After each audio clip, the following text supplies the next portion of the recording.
Mody, first win in a month for the Breakers. How satisfying was that for you? Fairly satisfying.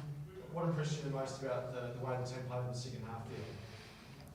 You could see there was a level of connectedness in the way they played, created for each other. It's a very good step for us. What did you think of the man next to you, his performance and how he's sort of coming along for the Breakers after a few games? He was obviously good. He made his shots.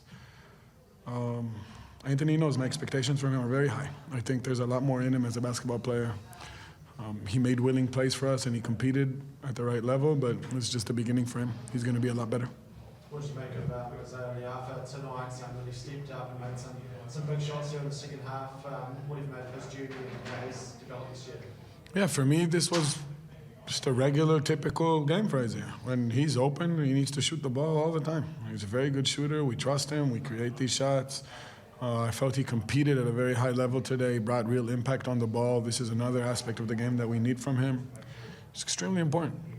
What do you feel was the biggest improvement from the team tonight from some of their losses in the last few games? I don't think this was a matter of improvement. It wasn't that we were losing because we did things wrong.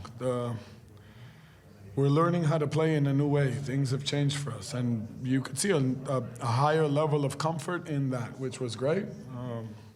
There's still a lot more that we need to do better, and we will. You've got a pretty critical three-game away stretch, obviously starting with Sydney on Sunday. How challenging do you feel that's going to be on the road for those 3 games, and how important is it going to be in the overall context of the season? I don't think it's very important in the context of the season, and I don't treat it like a stretch. We treat it one game at a time. Back-to-back versus the defending champions is very challenging. They are playing in Wollongong, bus drive away, we're flying across. It's going to be a great test. How much have you thought about that Sydney game, obviously the rematch from the grand final? I know you've been busy, obviously, coming back since the USA trip, but has that been in the back of the mind? 0. Anthony, what was it like for you out there on court tonight, one of your best games since joining the Breakers? You're sort of slowly finding your feet in this league, you feel? Yeah, I'm getting adjusted to how the teams play, how they pack the paint, how they make rotations.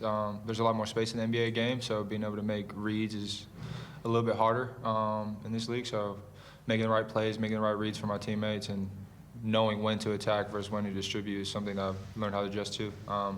Again, learn how to adjust the refereeing, how different calls with the style of plays look like. I think those are all the things that I'm really focused on right now. What did you feel changed in the second half tonight from what you guys were doing in the first half? Things really clicked in that third quarter. I don't think anything really changed. I think a lot of it was just capitalizing on the reads that we always make, and sometimes we just weren't hitting the shots that we need to. When we play really well together, that's how it looks, and I think the more we get of that, you'll see a lot more spurts of that in the upcoming games. What did you make of Isaiah's performance tonight? What he did on the court? I mean, I practice there every day. I know how good he is. I know how much he can score and how effective he can be on the basketball court. So it's nothing new to me. I know that's what he's capable of. Can I just ask one more on the Mody? With Zylan's injury, has the team sort of looked at bringing in a replacement? Is that something you're working on behind the scenes, or are you going to stick with what you got from now? I love what I have. I love this locker room. I love these players. I think they're more than up to the challenge. I'm focused on the guys here, and I'm enjoying every moment.